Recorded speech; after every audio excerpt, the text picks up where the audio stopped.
Ang lokal na kagamhanan sa siyudad San Carlos, pinaagi sa City Social Welfare and Development Office, nagpadayon sa pagpanghatag og mga ID sa PhilHealth.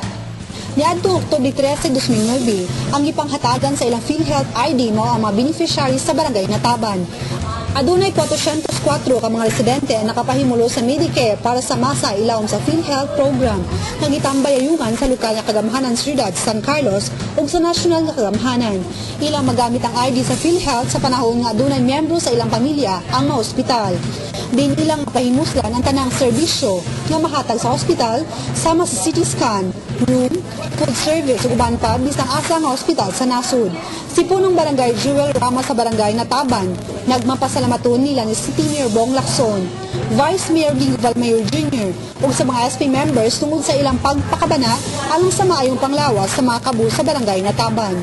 Nga pasalamatan nato ang local government, labi na sa atong mayor, vice mayor o sa atong mga konsehal. Iulagang gilantaw ang matang barangay. Wala nila pabayi, muna manghinaot pa nga dili lang karon ng ilang pagtabang hantod pa sa maabot na panahon. Si SWD Officer Cynthia Mirandi niingon nga dunay 9,251 ka residente sa syudad ang kapahimulo sa nasampit nga programa karong tuiga nga nagagikan sa 18 ka barangay sa syudad San Carlos.